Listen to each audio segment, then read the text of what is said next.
Alléluia à Jésus.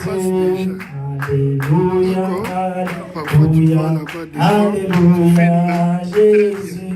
Alléluia, Alléluia, Alléluia à Jésus. Alléluia, Alléluia, Alléluia à Jésus.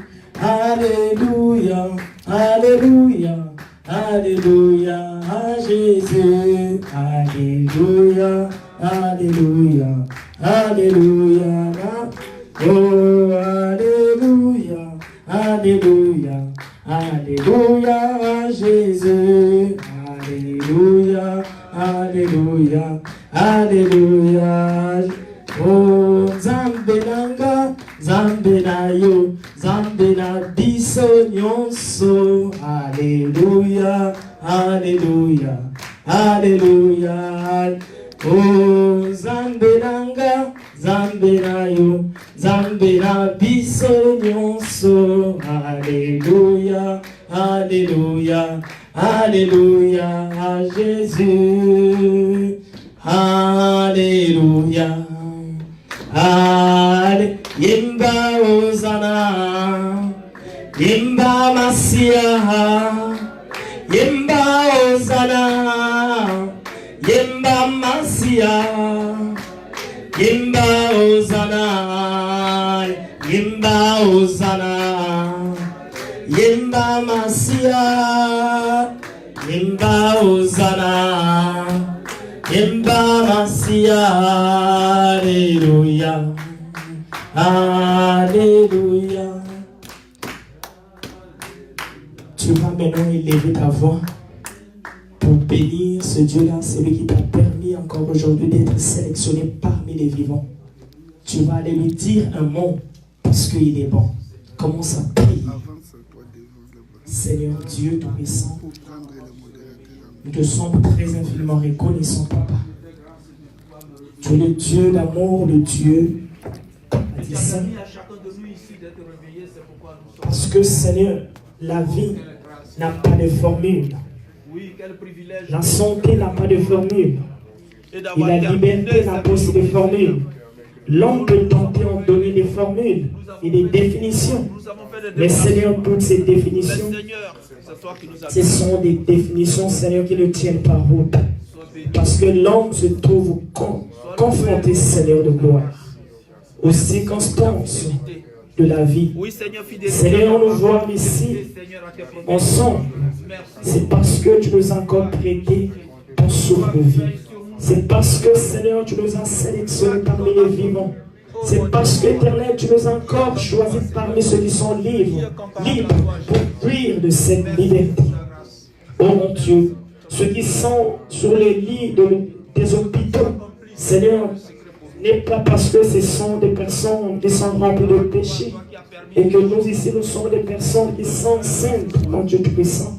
Mais c'est continue encore de nous prêter ton souffle de vie, ta grâce, ta miséricorde. C'est pourquoi nous venons te bénir, te louer, Seigneur, te t'exalter, parce que tu es grand et parce que tu es puissant, Seigneur de gloire, de Dieu de miséricorde. Il n'y a pas un Dieu comparable à toi. Il n'y a pas celui-là, Seigneur, qui pourra se lever et dire que tu n'existes pas. Lorsque nous voyons, mon Dieu Tout-Puissant, les saisons dans ce pays, le Canada, oh mon Dieu, il y a quelques semaines, on a laissé l'hiver. C'est parce qu'il y a un Dieu qui a établi et qui en décide. C'est pourquoi, mon Dieu Tout-Puissant, en ce moment ici, saisissons de cette occasion, saisissons de cette opportunité d'éternelle de gloire. Nous venons bénir ton Seigneur. Nous venons te dire, Seigneur, que tu es grand. Nous venons, mon Dieu Tout-Puissant, proclamer ta sainteté au milieu de nous en ce moment. Oh, sois béni, sois exalté, le Dieu d'amour, le Dieu de toute confiance. Merci, Seigneur.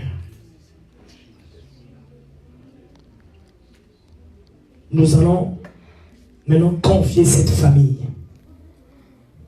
notre frère, notre pasteur, notre évêque qui est ici, la famille qui est en deuil. C'est pas difficile.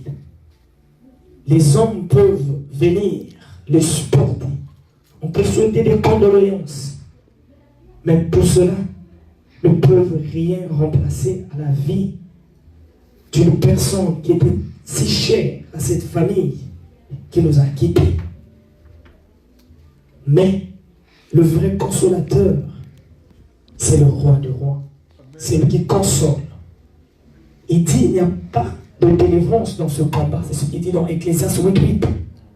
Et qu'il n'y a personne qui a le contrôle de la mort. Et c'est lui qui en décide. Mets-toi à la place de ces membres de famille qui aujourd'hui gémissent. Réalise-tu quelle souffrance, mais le vrai consolateur est là pour le consoler, pour les consoler. C'est pourquoi nous allons ensemble confier cette famille entre les mains de Dieu Tout-Puissant. Nous allons prier. Seigneur, ce n'est pas facile. Depuis l'existence de l'homme sous le soleil, l'homme n'a jamais eu le contrôle de ce grand malheur qui le frappe.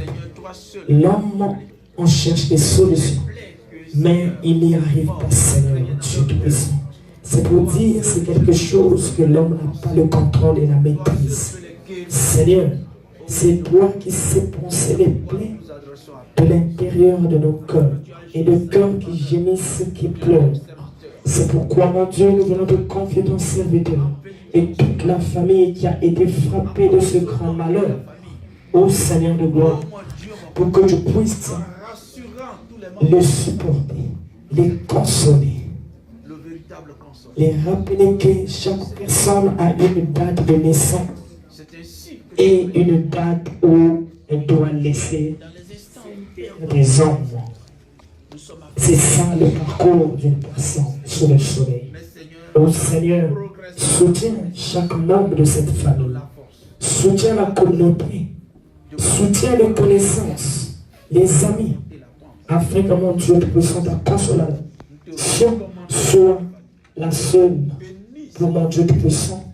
Et rappeler que tu es le Dieu qui est rempli d'amour et qui ne change pas. Sois béni, sois glorifié, Seigneur. Nous te disons merci, Seigneur de gloire. Sois béni, sois glorifié. Au nom de Jésus. Amen. Veuillez vous asseoir.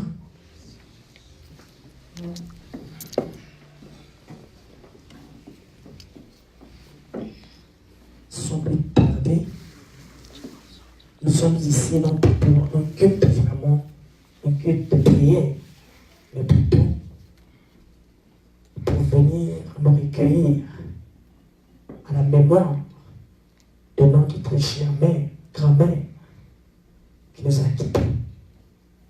On ne fait pas de culte de mort parce que c'est contre la Bible. Mais nous en sommes très reconnaissants à l'égard de ce Dieu qui nous aime, qui décide, qui a le pouvoir. C'est pourquoi, sans plus tarder, je veux inviter le pasteur révérend Café pour une petite exhortation de 15 minutes pour nous ramener encore dans les Écritures.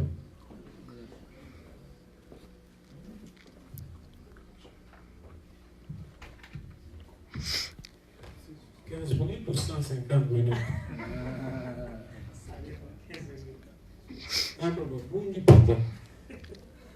Ils vivent avec la montre et non avec l'heure. Ok, on va ouvrir nos Bibles dans les livres d'Ecclésiaste. L'Ecclésiaste au chapitre 7.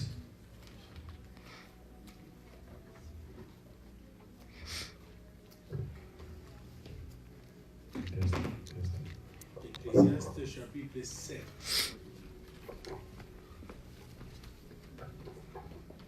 Les micros, ils ont caché. Merci.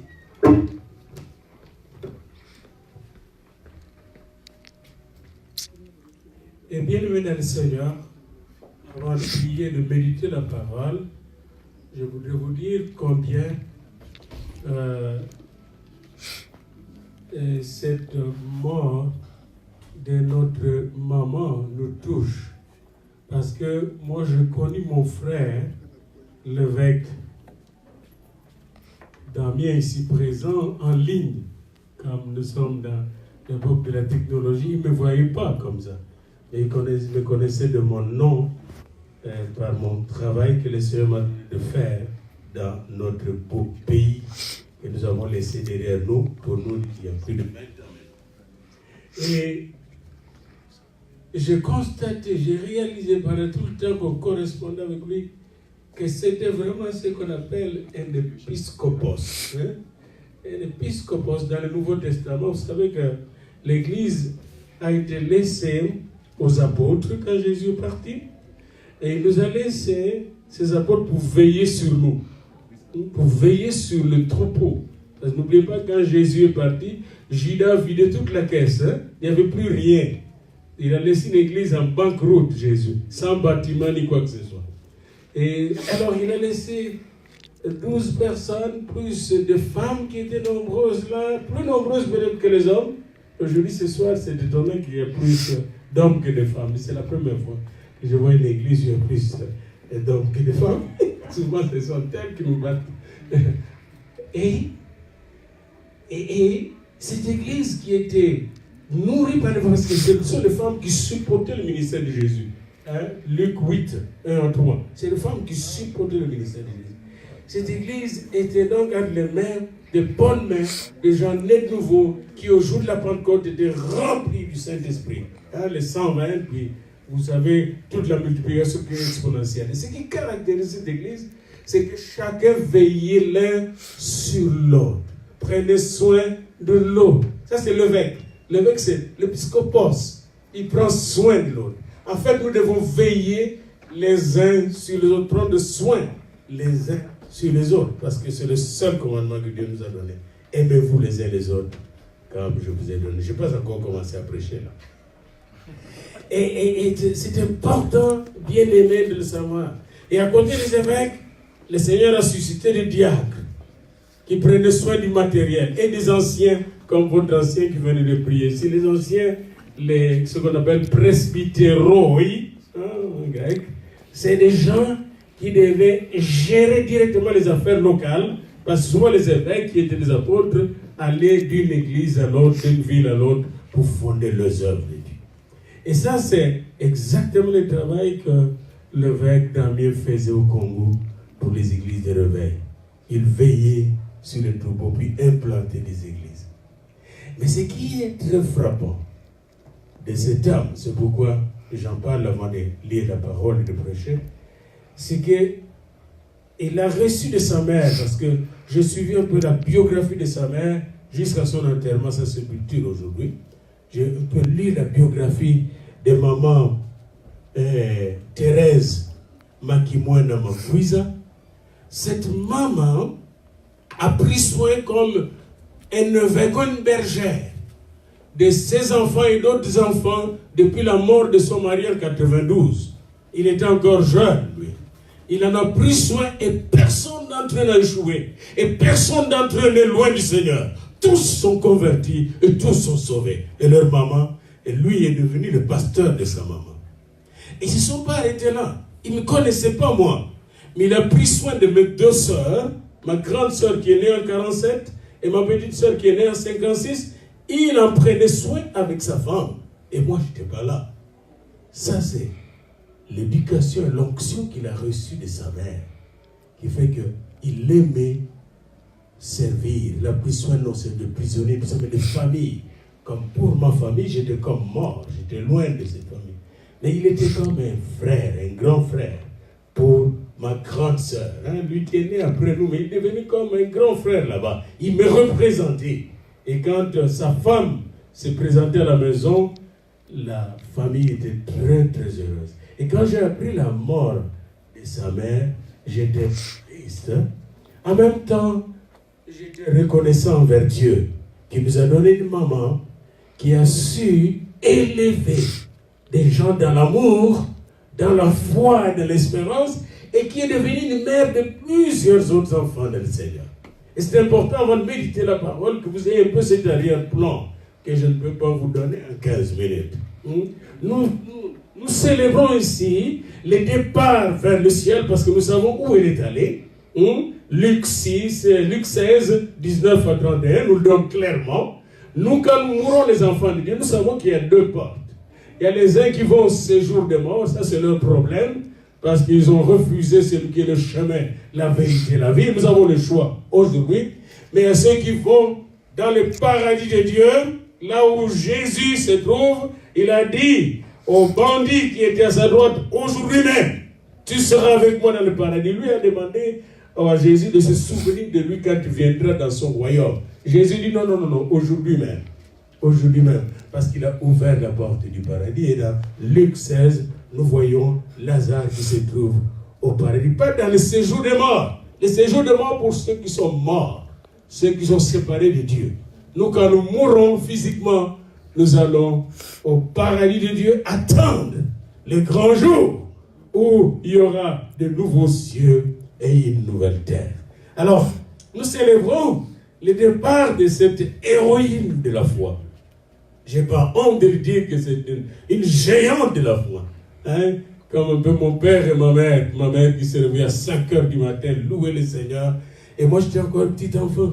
Puis quand elle chantait, alors que j'étais dans le péché, j'allais dans la cuisine, j'ai dit, maman, arrête ces chants du Saint-Esprit, ça me fait mal. Puis elle continuait à chanter. Elle était en train de me convaincre du péché, de la justice et du jugement. Et sa mère est devenue pareille, un feu de Dieu brûlait toujours dans son cœur.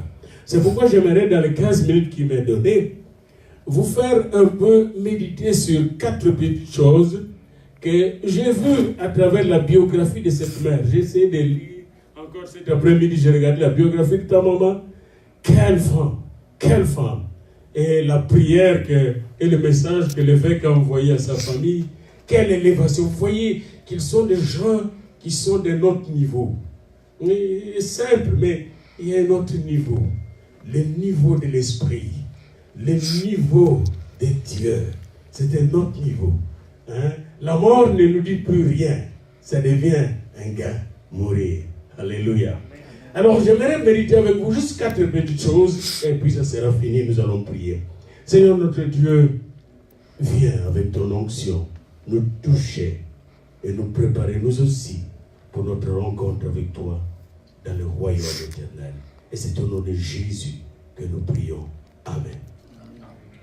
Alors, Ecclésiaste 7, 1 à 4, il y a 4 choses que j'ai vues là, que je voyais en réalisant encore la biographie de maman, et en écoutant aussi mon frère parler de sa maman dans nos conversations. Premièrement, la première chose que le sage nous dit ici, une bonne réputation vaut mieux que le parfum. Je ne sais pas si vous avez l'habitude de vous acheter de parfum, mais je vois des gens qui s'achètent des parfums depuis que je suis jeune, comme ils sont fiers d'aller acheter le meilleur parfum. Passion, obsession, etc. Hein? Ils connaissent le nom et ils savent se parfumer. Et quand ils ont leurs habits, ils disent toujours, mais vous n'avez pas senti mon parfum, n'est-ce pas? Mais ici, le roi Salomon, alors que c'était un homme qui savait bien se parfumer, a découvert qu'une bonne réputation vaut mieux que le parfum. Qu'est-ce qu'une réputation? Une réputation, c'est ce que vous êtes, votre caractère, votre comportement, que vous avez montré tout au long de votre vie. Et les gens vous regardent et savent, ça c'est un homme droit, ça c'est un homme intègre, ça c'est une femme. Comme chez nous, quand on t'appelle maman, les gens ne savent pas. Quand on vous appelle maman chez moi, dans mon village, ça ne peut pas dire que tu es âgé. Ça veut dire que tu es génial. Qu'il n'y a pas deux comme toi. Hein, une maman. Mon père avait commencé à appeler maman ma mère quand elle avait une certaine maturité. Et papa, on a commencé aussi à l'appeler papa par ma mère parce qu'il a constaté qu'il ne frappait plus ma mère. Il ne parlait plus fort à ma mère. Il est devenu doux comme du miel. Alors là, c'est papa. Une maman qui prend soin de nous. Une maman qui est douce, qui nous influence par son caractère, son comportement. Et ici, Salomon découvre que celui qui a une bonne réputation, eh bien, bien-aimé, sa réputation vaut mieux que le bon parfum, le meilleur parfum que vous achetez au monde. Autrement dit, la réputation, ça sent bon. Ça sent mieux que le parfum. Et quand je pense à ta maman, et à sa réputation, et à ta propre réputation, ce que tu as laissé à Matadi partout dans les églises de réveil au Congo, partout où tu étais en Afrique du Sud, partout où tu as circulé, j'en entends que de bonnes choses de toi, qui viennent de ta mère, sans doute, et du Seigneur. Une bonne réputation vaut mieux que le parfum. Bien-aimés dans le Seigneur, nous célébrons le départ d'une personne qui avait une très bonne réputation. Une femme d'amour, une femme de paix, une femme de joie. Quand il y a une personne qui a une bonne réputation, quand tu l'entres dans ta maison, tu sens, même là où il y avait des ulcères, des guérisons commencent à arriver sans prière. Sans prière. Une bonne réputation, ça fait du bien. C'est tout un parfum. Eh bien, ça c'est Maman Thérèse. Maman Thérèse avait une bonne réputation. Et elle a transmis cette réputation. Elle donne une des dernières paroles qu'il vous a dit. Je pris soin de vous. Je ne vous ai pas abandonné après la mort de votre père, n'est-ce pas? C'est que maman disait. Je pris soin de vous.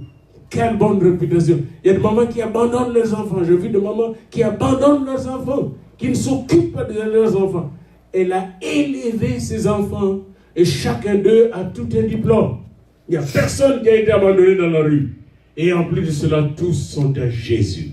Sauvés pour l'éternité. Autrement dit, ils sont des nouvelles créatures. Les choses anciennes pour chacun d'eux sont passées.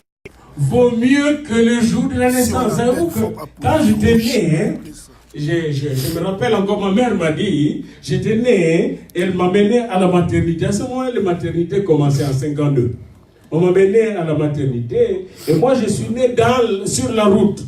Ma mère m'a mené à la maternité dans la grossesse pour aller m'accoucher à la maternité de l'Otraco, pour ceux qui connaissent l'Onatra, mais qui était Otraco en 52. Mon père travaillait dans une ville qu'on appelle Lukula là-bas. Et là, nous étions comme des immigrants, on venait de loin. Et on vivait là. Alors, et moi, je suis venu au monde un certain 26 juillet en 52. Et quand j'étais accouché, ma mère qui me dit, qu'est-ce qui s'est passé? Il n'y avait qu'un seul témoin. C'était un soldat rwandais. Hein? Ma mère me dit, parce qu'il m'a dit, peut-être que tu es géant à cause de cela. C'était un soldat rwandais du Congo belge, parce que c'était Congo belge et Rwanda Burundi, qui m'a ramassé avec ma mère, m'a mis dans la jeep et m'a amené à la maternité. Alors, il n'y avait que deux témoins. Mon père n'était pas là. Mon père était au travail. Il y avait ma mère et les soldats rwandais avec sa jeep. Et finalement, le médecin qui m'a accouché, qui m'a accueilli, et plus tard m'a circoncis. Vanderloom, un Belge, en 52. C'est pour vous dire ceci. C'est quand vous naissez, il n'y a pas beaucoup de témoins. Peut-être votre père, votre mère et quelques amis. Mais le jour de votre mort, surtout chez nous, vous risquez d'avoir beaucoup de gens. Hein? Et c'est pourquoi le psalmiste, et c'est comme parce que les Israéliens sont comme les Africains. J'étais là en Israël. Ils vivent leurs coutumes, c'est exactement comme nos coutumes. Le jour de la mort, il y a beaucoup de gens qui viennent. Vous voyez, le jour de la mort vaut mieux que le jour de la naissance. Quand vous naissez, vous n'avez pas de réputation. Quand vous naissez, vous n'avez pas une histoire. Mais le jour de la mort, vous avez toute une histoire. Si je mourais dans ma ville, qui est Kinshasa, où j'ai travaillé longtemps, eh bien, la cathédrale sera pleine. Parce que les gens me connaissent, puis ce sera la fête. Eh bien, j'ai vu le film de la sépulture, de funérailles de sa mère. C'était plein à craquer dans l'église. Plein. Tandis que je suis sûr que quand maman était née, c'était pas plein à craquer. D'abord, tout le monde ne va pas voir la femme qui est en train d'accoucher. Mais le jour de la mort vaut mieux que le jour. Une autre raison, c'est que le jour de la mort, les gens regardent tout ce que tu as fait. Les enfants que tu as mis au monde ont grandi. Comme aujourd'hui, nous avons donné sépulture à une autre maman là-bas, une caucasienne, et elle avait 18 petits-enfants. 10 enfants qu'elle a eu au monde, et 22 petits-enfants, 18 arrière-petits-enfants. Vous voyez le fruit. Puis elle laisse en plus de cela des millions de biens, d'argent aussi, hein, et de travaillantes, et aussi des églises, et le ministère, etc. Donc vous voyez, quand vous mourrez, on peut faire cette comptabilité. C'est la question. Est-ce que votre jour de la mort sera mieux que le jour de votre naissance?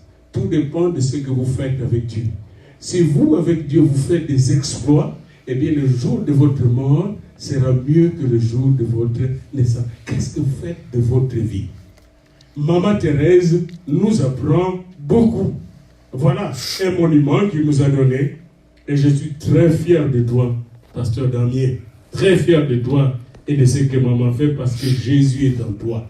Moi, quand quelqu'un est en Jésus, je suis fier de lui.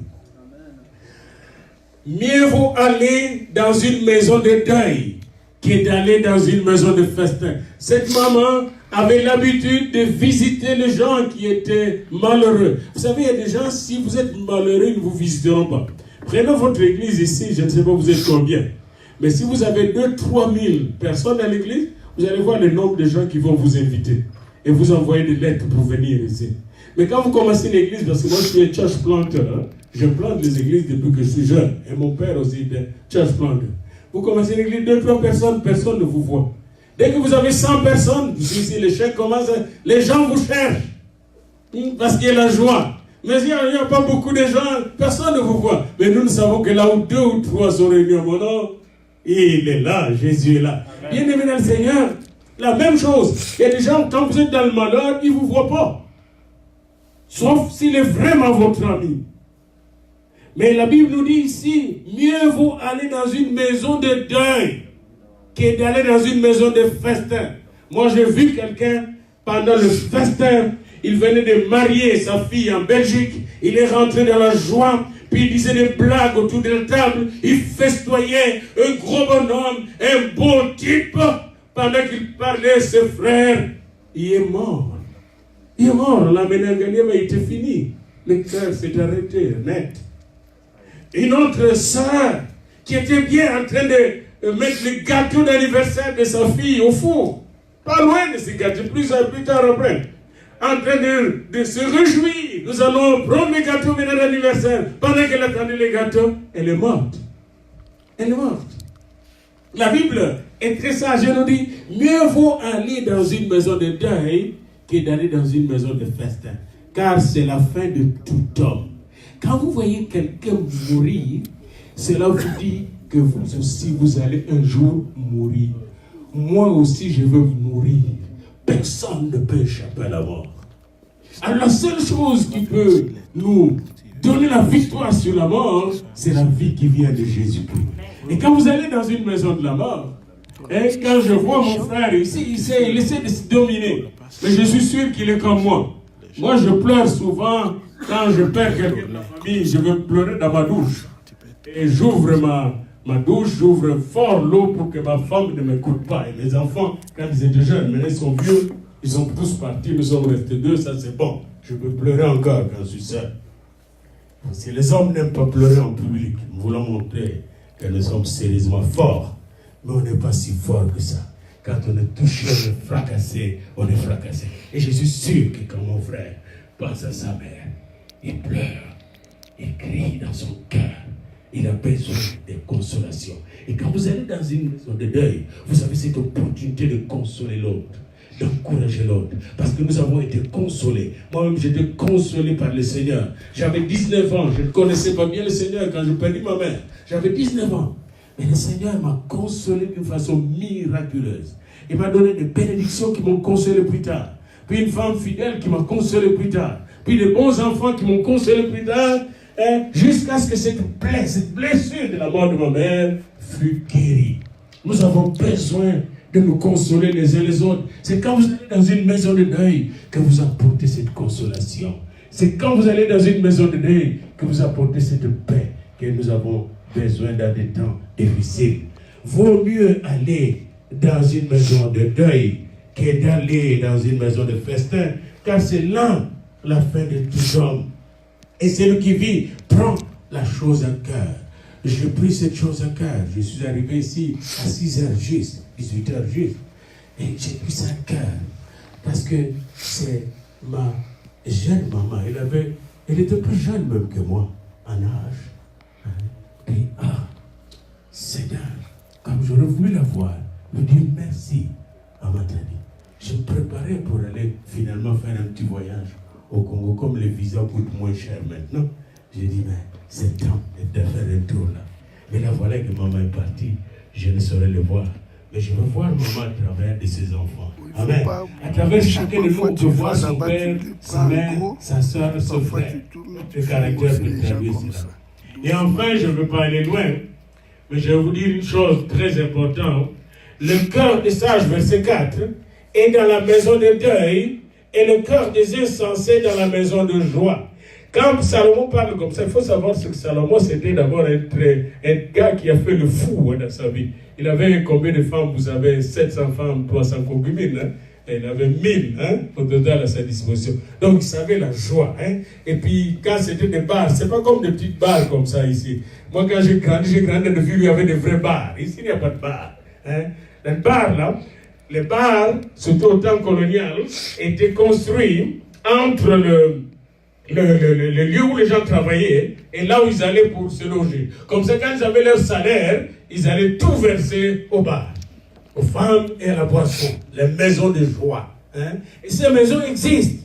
Il y a des maisons, quand vous allez à Vanier, vous allez voir des maisons, il y a des lumières rouges, je ne sais pas pour vous à Gatineau, je connais mieux encore notre côté là-bas. Eh bien, vous voyez les gens là, ils vont dans ces maisons de joie. Je connais un chrétien qui était sauvé de ces maisons de joie et qui est venu dans notre église. Puis je commençais à le suivre, ce chrétien-là. Un homme bien là, solide. Puis un jour, il a dit, je vais aller voir un peu encore. Il est allé goûter un peu cette joie. Et quand il est allé là, ils se sont battus. On lui a donné un grand coup par quelqu'un qui allait le tuer. Et quand il est revenu, il avait honte de venir à l'église. Parce que j'ai commencé à lui donner des responsabilités. Puis moi, le service de sécurité m'a dit ce qui se passait. Je suis allé le voir. Je ne lui ai pas dit que je prophétise, que non. On m'a dit par le service de sécurité. On m'a informé que vous avez des problèmes là.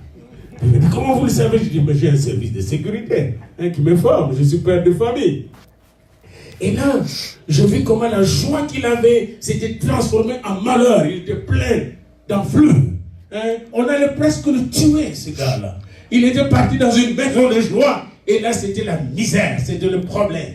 Puis je lui ai dit, mon frère, je ne veux pas dire son nom, c'est un grand homme de l'autre côté, c'est un grand homme de Dieu. J'ai dit, mon frère, tu sais, je t'aime, tel que tu es. Puis je lui ai fait chanter, tel que je suis sans rien en moi, sinon ton sang versé pour moi, et ta voix qui m'appelle à toi, agneau de Dieu. Je dis, viens à l'agneau de Dieu, viens. Et là, il s'est repenti. Il a confessé son péché. Et il est venu au Seigneur pour nous. Aujourd'hui, je l'ai vu dans la maison de deuil. Bien-aimé, mieux vaut, n'est-ce pas, le cœur des sages qui est dans la maison de deuil. Dans la maison de deuil, on apprend à s'humilier. Or, quand vous vous humiliez, Dieu va vous élever. Dans la maison de deuil, on apprend à se consoler les uns les autres. Dans la maison de deuil, on apprend à compter ses jours sur la terre. On sait qu'on n'est pas éternel. Dans la maison de deuil aussi, on apprend à partager ce que nous avons, comme aujourd'hui. Et chez nous, dans une maison de deuil, on partage un petit cahier qu'on met là, un petit cahier chez nous, et chacun va, il met ce qu'il a. Et on note, il met ce qu'il a. On note, on partage, parce qu'on sait que cette vie est dure. Mais nous avons quelqu'un qui nous a unis ensemble. Lorsque nous regardons vers lui, quelle que soit la dureté de la vie, quand on a le regard fixé sur lui, on est plus que vainqueur. Amen. Et dans la maison de deuil, on apprend que la mort n'a pas le dernier mot. La mort n'a pas le dernier mot. La mort, 1 Corinthiens 15, a été vaincue par le Seigneur des Seigneurs. C'est vrai que je veux mourir un jour, mais ne vous en faites pas. Je veux mourir pour partir vers lui. C'est vrai que maman Thérèse est décédée physiquement, mais ne vous en faites pas, frère. Maman est déjà auprès du Seigneur. Amen. Lèvons-nous pour prier le Seigneur. Et pendant ce moment, j'aimerais inviter l'évêque Damien, si vous pouvez vous approcher ici et vous mettez de là, et le pasteur de l'église, et on va prier ensemble avec lui, s'il vous plaît. Le pasteur de l'église est ici, ou c'est lui qui le représente. Nous sommes tous des sacrificateurs, vous savez ça? Il n'y a pas de laïcs dans l'église de la Nouvelle Alliance, vous savez ça? Les laïcs, tout ça, c'est la vieille église catholique. Hein? Les laïcs étaient des ignorants. Mais nous, dans le Seigneur, nous sommes tous un royaume de sacrificateurs. Hein? Je vous réfère ici à Apocalypse 1, 5, à celui qui nous aime et qui nous a délivré de nos péchés par son sang et qui a fait de nous un royaume de sacrificateurs. Dites à votre ami, je suis un royaume de sacrificateurs. Dites à votre ami à côté, je suis un royaume de sacrificateurs. Dites à votre ami, je suis un sacrificateur et un roi. Je suis un sacrificateur, un roi. Amen. Amen. Et nous devons lever nos mains vers lui comme sacrificateur et roi pour prier pour notre frère. Vous pouvez tourner et lever vos mains. Parce que vous pouvez rester debout. Restez debout. Restez debout. Frère, touchez-lui, s'il vous plaît. On va le toucher. Seigneur notre Dieu, nous te levons. Nous te bénissons pour cet homme que tu nous as donné sur cette terre. Merci pour la mère que tu lui as donnée et qui l'a élevée en statut, en grâce et en sagesse devant Dieu et devant les hommes. En mettant nos mains sur lui, nous imposons nos mains par la foi sur toute la famille pour te demander une seule chose. Console toute la famille, Seigneur. Bénis toute la famille, Seigneur. Donne-leur des grandes surprises comme tu as fait pour moi quand je perdis ma mère. Tu m'as surpris des bénédictions en abondance pour me consoler et me fortifier. Seigneur, ton serviteur a besoin de toi pendant qu'il est ici, loin de son épouse et de ses enfants. Oh, que la solitude ne soit pas solo, qu'il sente ta présence. Et que la grâce de Dieu l'accompagne. Que le Tout-Puissant te fortifie, mon bien-aimé.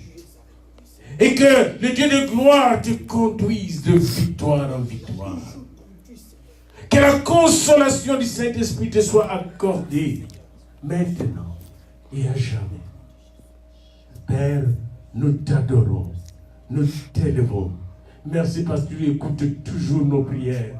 Lorsque nous te prions au nom de Jésus-Christ, le Seigneur des Seigneurs et le Roi des Rois. Et le peuple de Dieu dit Amen. Amen.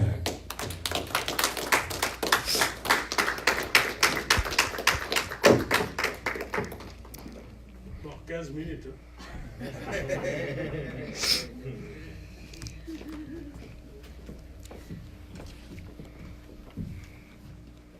Selon le pasteur Tchafrila, ça a été un privilège d'entendre encore cette petite exhortation qui nous a encore amené à comprendre que la vie, elle est belle, mais la vie a une fin. Le choix nous revient. Le choix nous revient. Car il y a deux chemins. Ceux qui espèrent et qui croient en Christ. Parce que il y a des gens qui suivent ça. Si tu vas par terre, ils voient par terre. Et pour ceux qui ne croient pas, si tu es fatigué, va t'asseoir là-bas. Ils ont aussi leur chemin. Il y a des gens qui suivent. Pasteur, soyez bénis.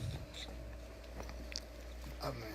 Soyez bénis. Le peuple de Dieu, soyez bénis. Amen. Est-ce qu'on peut savoir son frère, sa soeur, la personne qui est à tes côtés?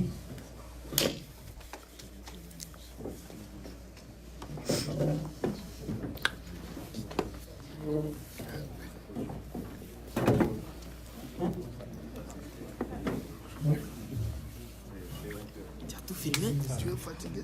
Il y a des gens qui suivent ça. Prends courage. Comment vas-tu?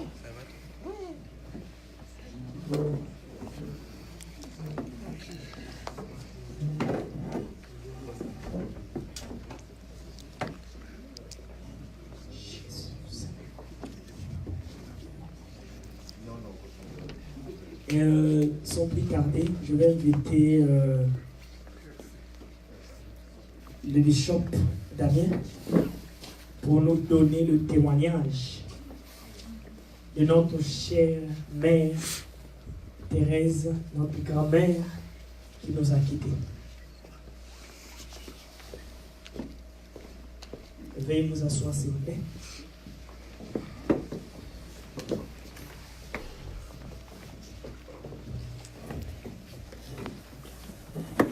Je vous salue tous au nom de notre Seigneur Jésus.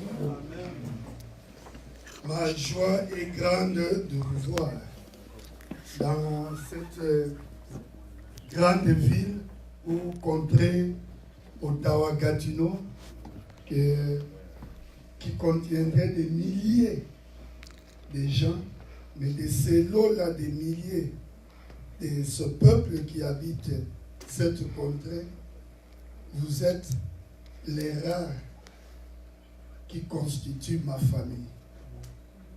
Le peu de gens que l'Éternel m'a donné dans cette contrée, parce qu'il a dit, je vous donnerai une nouvelle famille.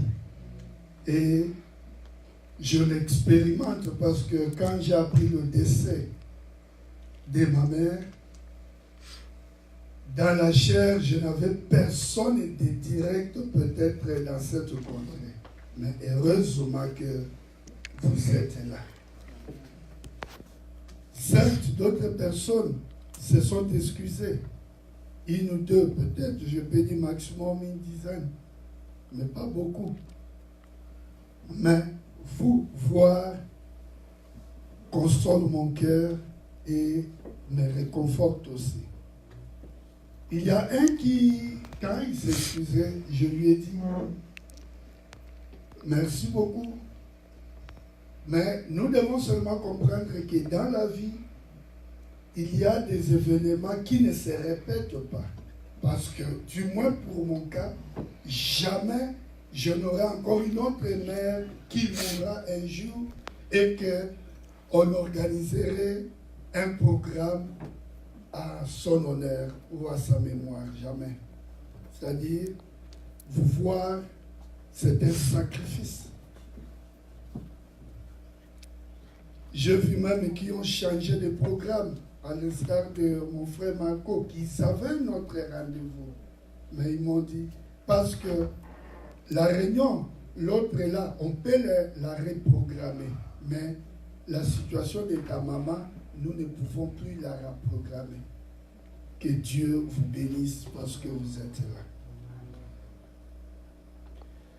Ma mère qui est morte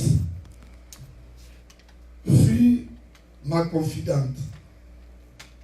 Je peux dire, dans un langage terre à terre, mon bras droit, en dehors de mon épouse.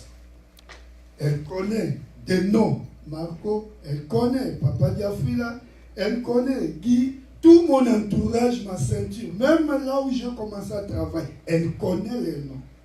Pourquoi? Parce qu'elle était une femme de prière. Tous les jours, au plus tard à 4 heures, elle était debout et elle priait. Tous les jours, elle m'aidait dans ma vie. Chaque fois que j'ai un problème, j'arrive dans une ville, je lui envoie, on se parle, maman, il y a ça, je suis à tel endroit, j'ai tel programme, voici tel, voici les gens qui me côtoient, présentez-les entre les mains de Dieu. Parce que les mauvaises compagnies corrompent les bonnes mœurs. Et pour notre sécurité, nous devons aussi être entourés de bonnes personnes. Et comme elle était une femme de prière, je lui faisais toujours rapport. Et on partageait, elle me donnait des conseils, elle priait pour moi. J'étais son pasteur et elle était ma mère. Elle me respectait comme son pasteur. En 1992, notre papa était mort et après sa mort, je venais à peine de me convertir. La première des choses que j'avais faites, quand j'ai découvert dans la Bible que celui qui croit en Jésus sera sauvé, lui et sa famille, j'ai commencé par évangéliser ma famille. Et parmi les tout premiers que j'ai gagnés, c'était ma mère. Quand toute ma famille est venue au Seigneur, j'étais maintenant en paix.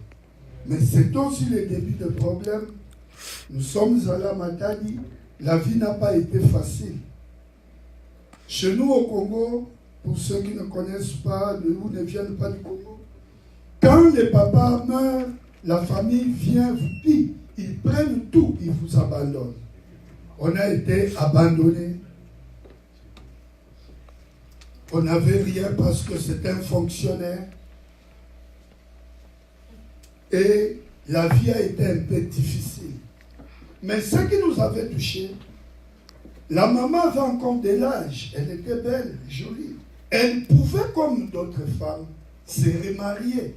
Mais elle a sacrifié sa vie. Elle a sacrifié sa vie pour se donner totalement au Seigneur.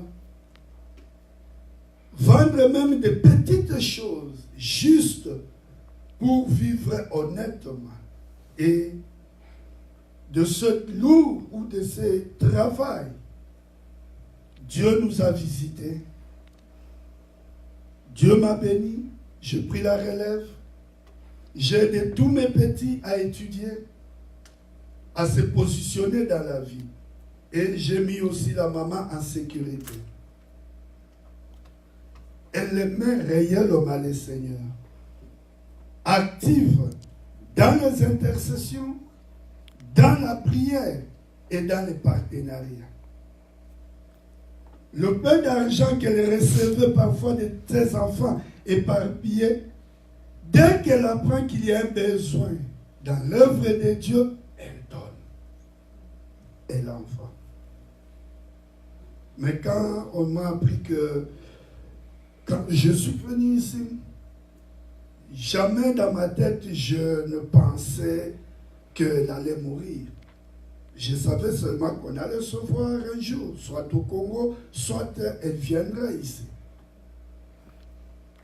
Mais le destin a décidé autrement. Quand on m'a appris qu'elle était à l'hôpital,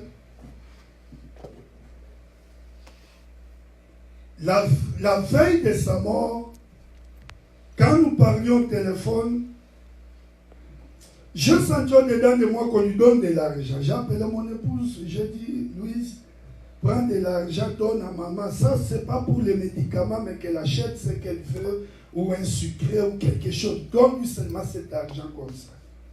Quand mon épouse lui a donné l'argent, elle me dit, Damien, pasteur, toi tu es mon pasteur. Tu sais que tu es mon pasteur? Oui, maman. Prie pour moi. Non, comme ta mère d'abord, prie pour moi comme un pasteur prie pour sa fidèle, son enfant. Et je priais pour elle. Elle dit non, je souffre, prie pour moi. Je sais quand tu vas prier, je vais mieux me sentir. Je priais. Et à la fin, il dit, d'accord, tu as terminé de prier. Moi aussi, je vais maintenant prier pour toi comme mon fils et mon pasteur. Elle aussi a prié. Et on s'est séparés dans la joie parce que c'était l'appel vidéo. Mais elle était à l'hôpital.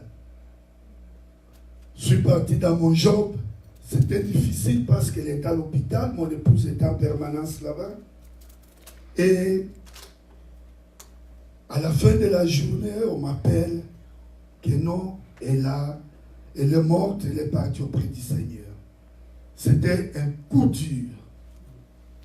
Certaines réalités ne me permettaient pas de prendre directement l'avion et de rentrer au pays.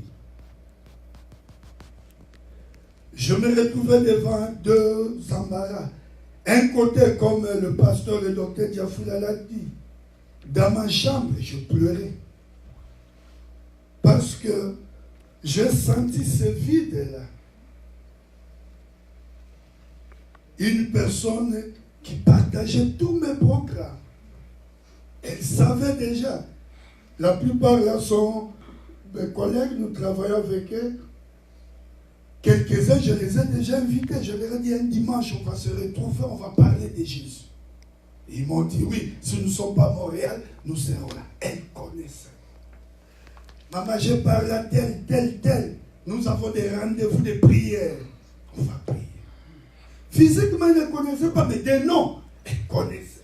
Elle priait. Donc, on avait déjà notre agenda. Je pleurais parce que la maman est morte.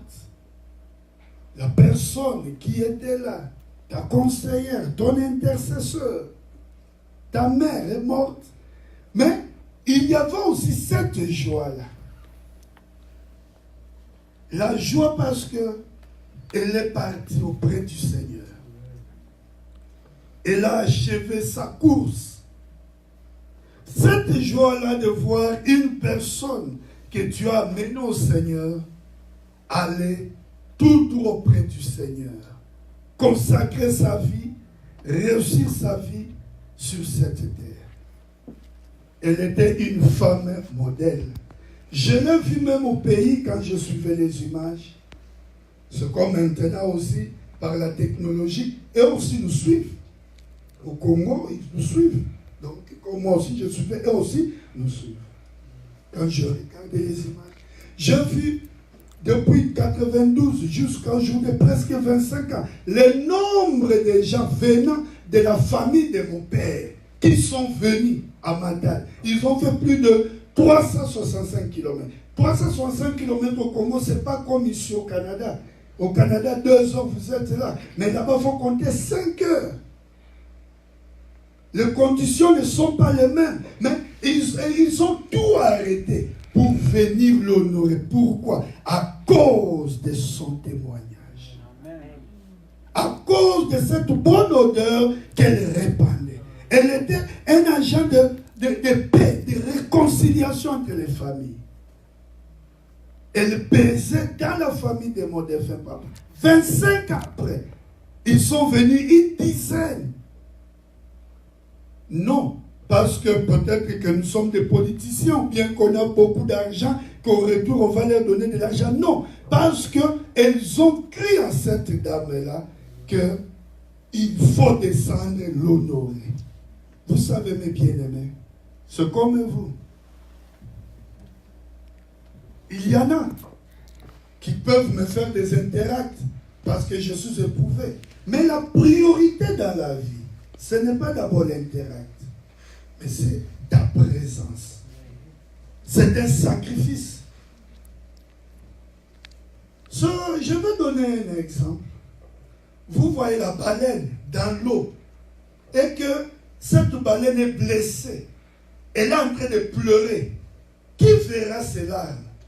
Personne. Pourquoi? Parce que les larmes sont confondues avec les eaux dans lesquelles elle se retrouve.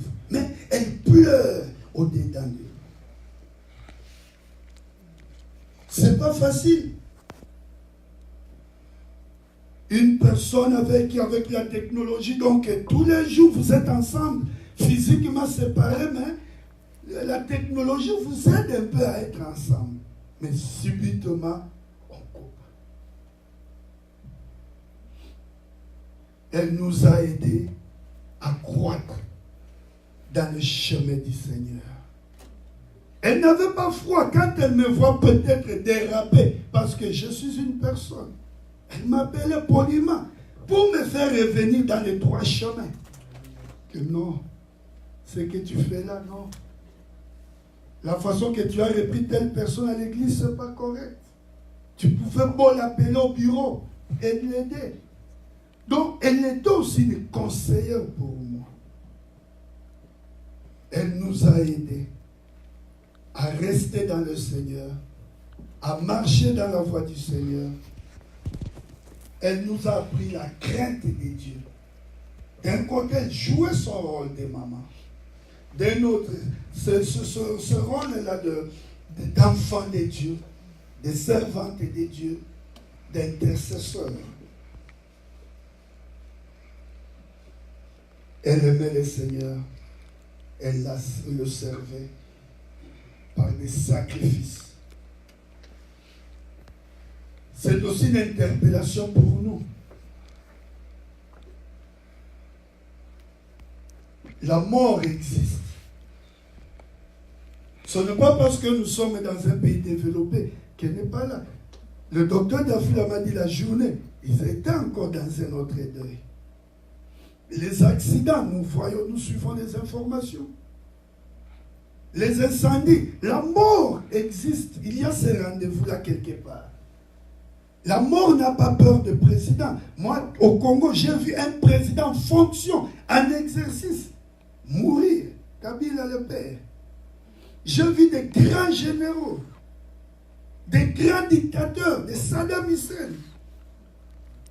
des Kadhafi. Peut-être que là, je vais très loin. Je prends celui qui était dans mon pays, Mobutu. Mais quand on cite le nom, les gens tremblent. Mais la mort n'a pas eu peur de lui.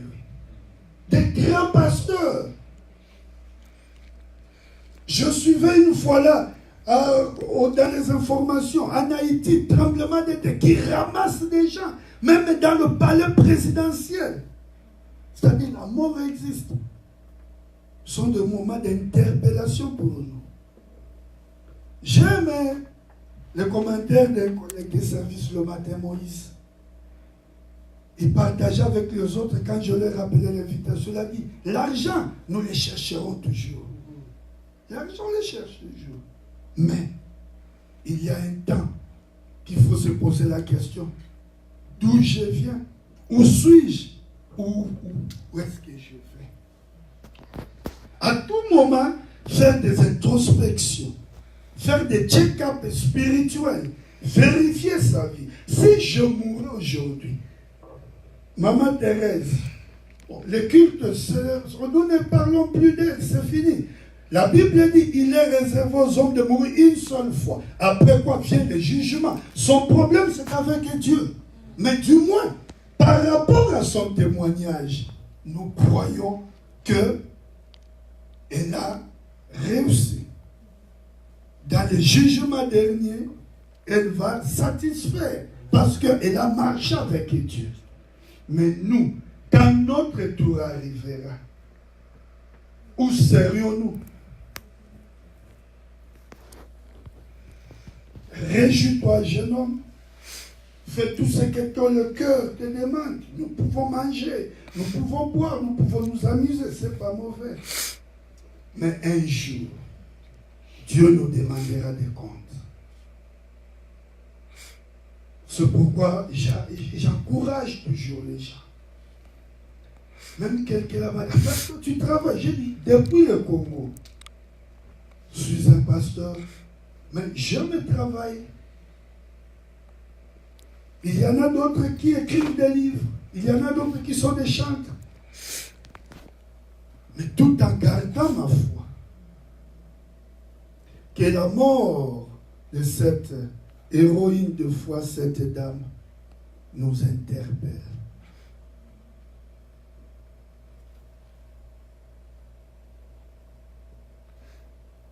Nous interpelle, nous ramène au droit chemin et nous permettent de tracer de nouvelles bases pour le lendemain.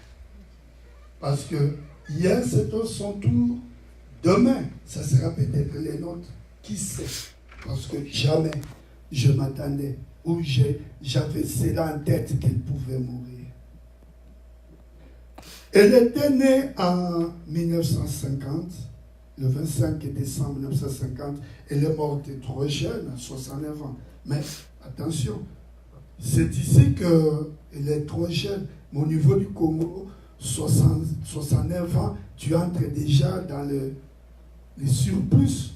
Déjà, je peux dire, je ne sais pas, à 50 ans, l'estimation, donc la moyenne d'âge est dans 50 ans. Après 50 ans, tu es déjà dans une pente glissante. Ce sont des réalités du tiers-monde.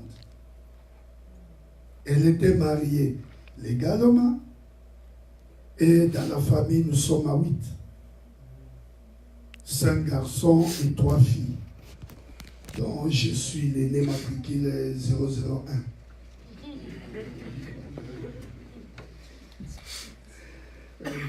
Oui, c'est bien. Elle aimait le Seigneur. Elle le servait nuit et jour et elle nous a servi des leçons. Nous aurions souhaité qu'elle continue de vivre encore. C'était vraiment notre souhait. Mais nos pensées ne sont pas les pensées de Dieu. Sincèrement, mon cœur pleurait, saignait. Mais vous êtes aussi une consolation pour moi. Même l'idée de ce programme n'était pas dans ma tête. Tout est venu de vous. Que Dieu vous bénisse. Que Dieu se manifeste aussi dans votre vie. Même l'église ici, je ne la connaissais pas. Mais je voudrais vous donner un petit témoignage. Comment nous sommes arrivés même ici. En 1997, quand Kabila le Père est entré, j'ai vu un jeune soldat, un enfant soldat, pas jeune, mais un enfant soldat. Junior Zita, il est ici à Ottawa. Je l'ai vu, je lui ai parlé de Dieu. Je l'ai amené au Seigneur. Et comme j'aime toujours servir le Seigneur avec ma poche, le pain que j'avais, j'ai dit au petit, viens manger à la maison. Je pourvoyais à ses études. Et Dieu l'a visité, il s'est retrouvé au Canada. J'avais perdu. Mais quand je suis arrivé, Dieu a permis qu'on se retrouve. Il est parti dans une autre ville, il m'a présenté sa famille qui est ici. Et quand ils ont appris que je suis dans ce programme de deuil, ils ont dit, pasteur, n'allez pas chercher une salle ailleurs. Nous-mêmes, nous connaissons un pasteur. Nous allons nous parler pour que la cérémonie se fasse là-bas dans la paix et dans la joie. Et eux-mêmes, ils ont tout organisé. Sincèrement, j'ai vu que la famille est là.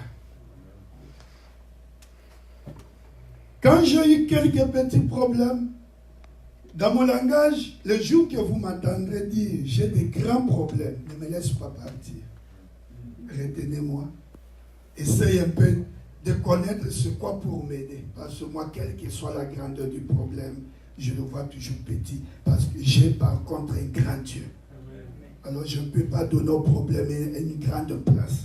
Quand j'ai eu quelques petits problèmes, le papa de docteur Diafouya, que je connaissais à l'internet, on s'est sympathisé. Et il a permis qu'on se retrouve. Dieu a toujours un plan. Il ne fait rien au hasard. Alors quand j'ai appris la mort de maman, je lui ai parlé. Et aujourd'hui, je dis, il n'y a que vous qui pouvez placer une parole qui peut penser notre cœur, qui peut consoler notre cœur. Maman est morte, mais elle n'est pas morte. Elle est morte, mais la vie continue. Nous tournons la page, c'est maintenant dans l'histoire. Et nous sommes dans la course. Vous êtes ma famille. Ça, c'est gravé, je ne l'oublierai plus ou je ne l'oublierai pas. Vous êtes ma famille dans cette vie. Je sais maintenant que ça vient de la nuit. Comme le jour, j'ai au moins des gens sur qui je peux compter. C'est très important. Et j'ai compris une leçon. Ne nous lassons pas de faire le bien. Je n'étais pas au Congo, mais ma mère a été enterrée dignement. Les gens étaient là parce qu'on a laissé une bonne odeur, parce qu'on servait Dieu dans la vérité. Leur présence aussi nous a réconfortés. Que Dieu, dans son amour, vous bénisse abondamment. Je tiens à vous remercier pour la prière. Peut-être vous croirez que c'était juste quelque chose de petit. Mais nous connaissons la valeur et la puissance de la prière.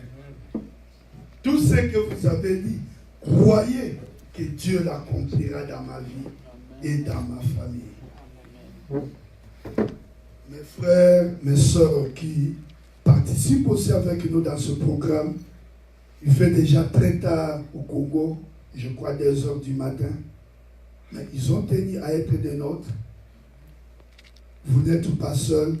C'est aussi de pleurer. Quand vous disiez, vous êtes seul là-bas. Non, il y a tout ce monde. Caméraman, montrez-le tout ce monde, qu'ils voient que je ne suis pas seul dans cette ville.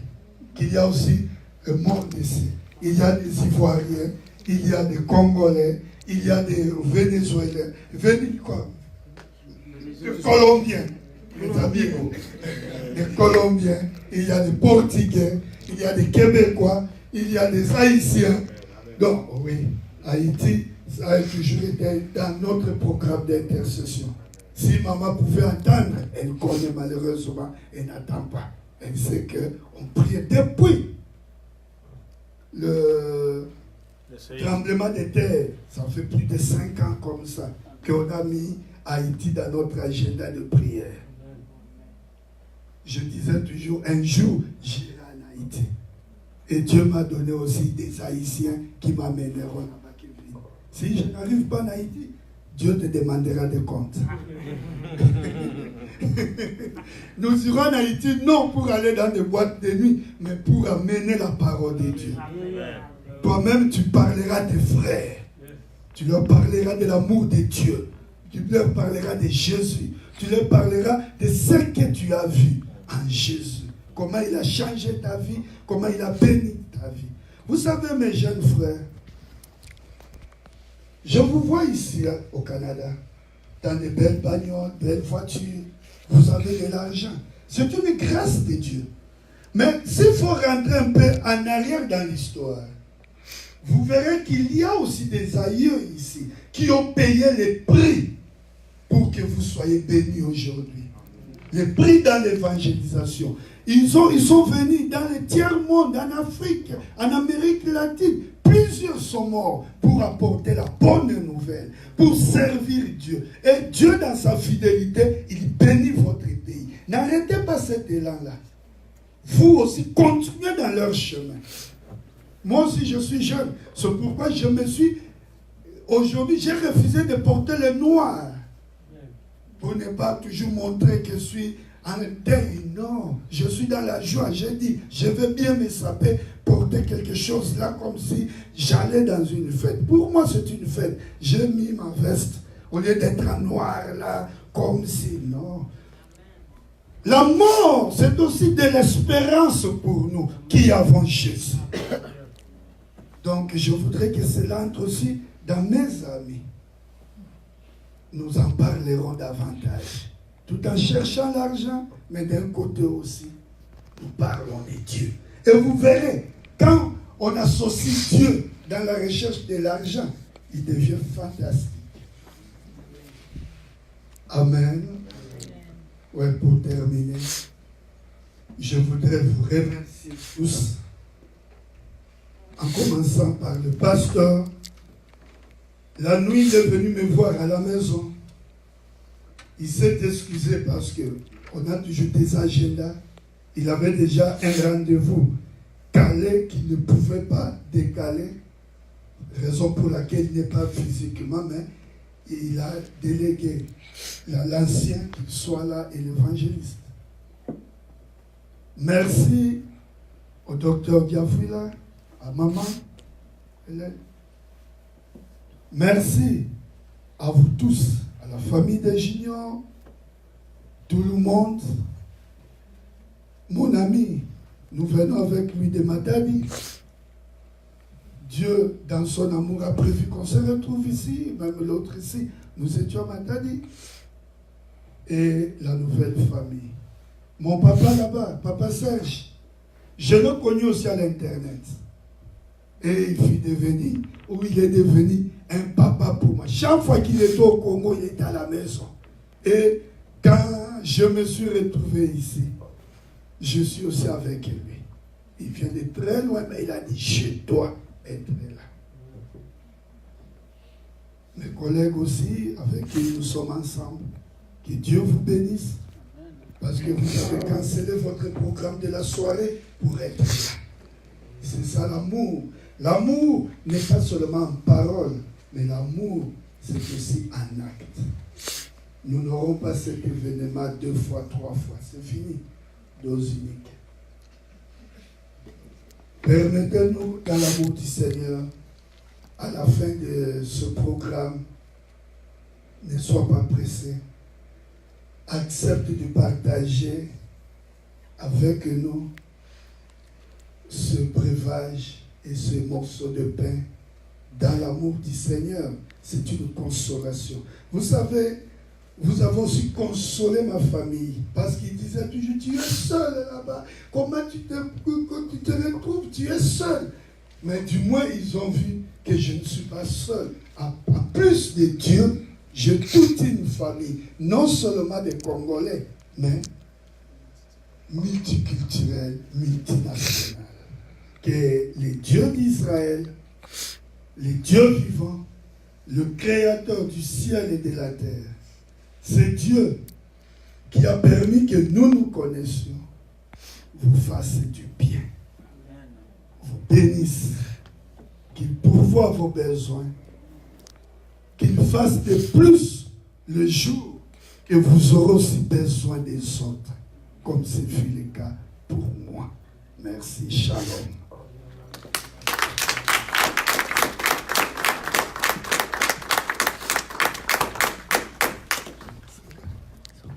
Merci beaucoup, pasteur. Et ce que la Bible dit, il y a chaque chose à son temps. Il y a un temps de naître, de grandir, de mourir. Il y a un temps de pleurer, un temps de rire.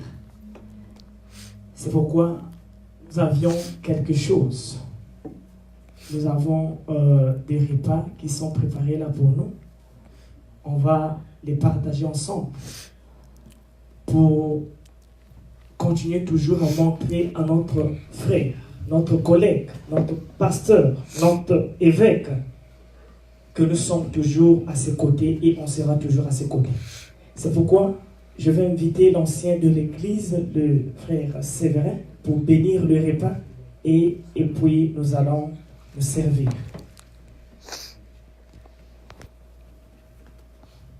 Testing. Nous allons prier le Seigneur. Dieu de grâce, nous te disons merci pour ton amour et pour ta bonté ce soir.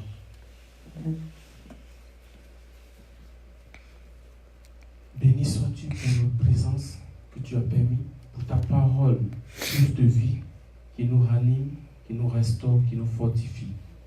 Et cette parole qui a dit, je vous enverrai un consolateur.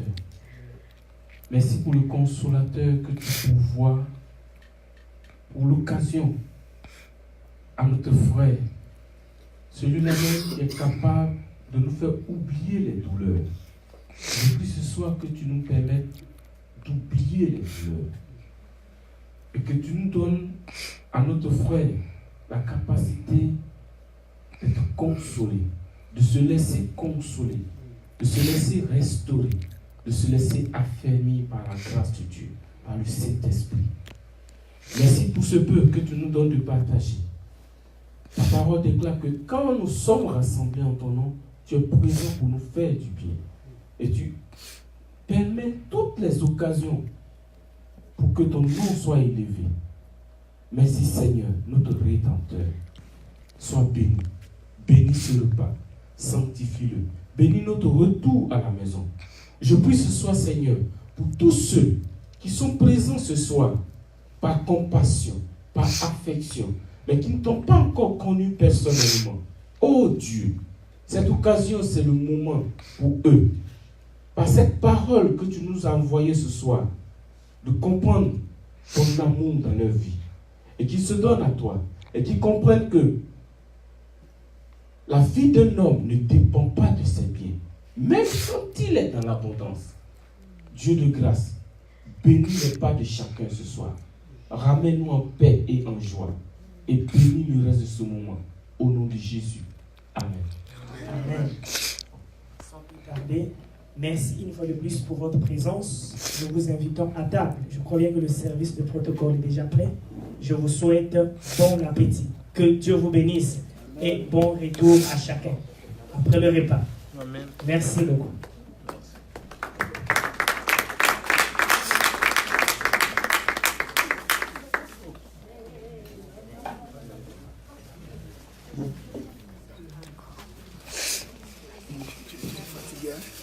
Ah, c'est pas ça.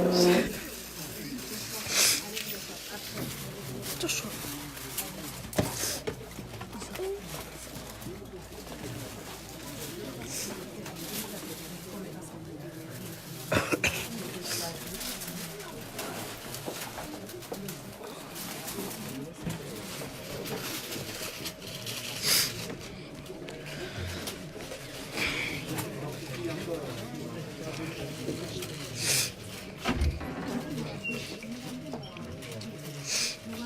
Chakula.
Ouais. T'as mal au nez?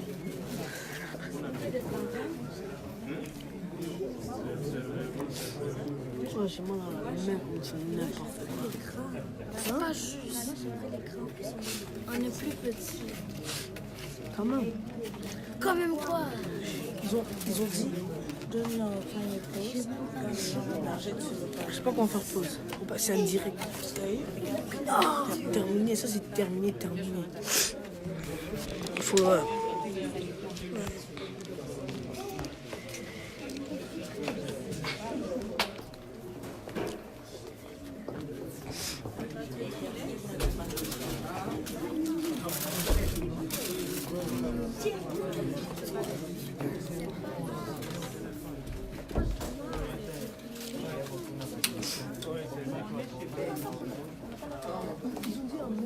Ils sont tous venus.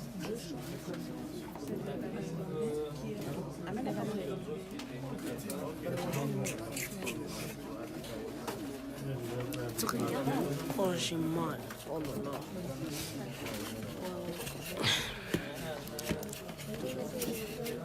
J'étais debout.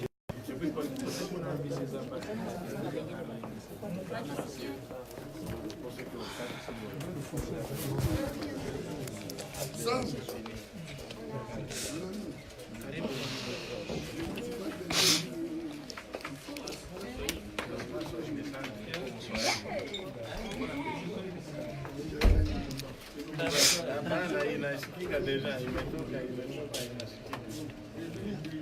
Okay.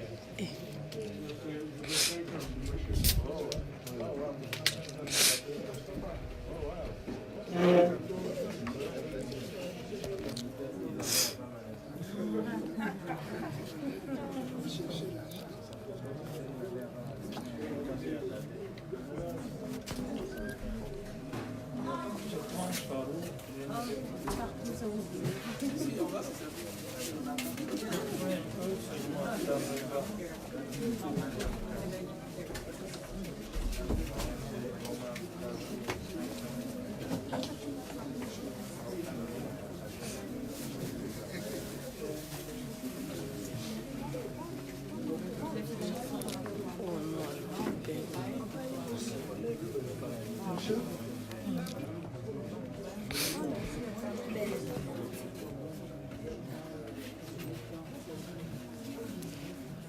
Ouais, papa, c'est.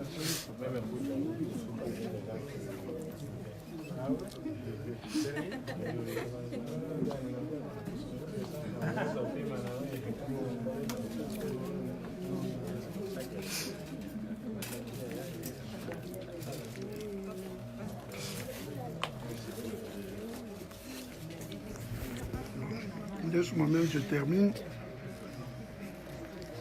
Je prends maintenant les gens. Bishop, ouais. Tu as filmé mon canal. Non, mais. Mousse, Munga Oubarik. Attention.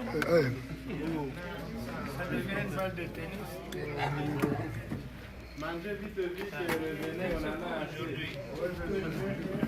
On en a assez, fatiguez-vous pas.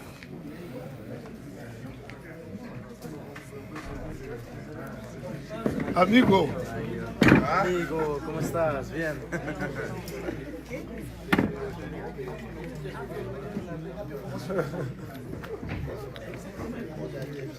Je vais les amener au Congo, vous les verrez tous. Ah oui.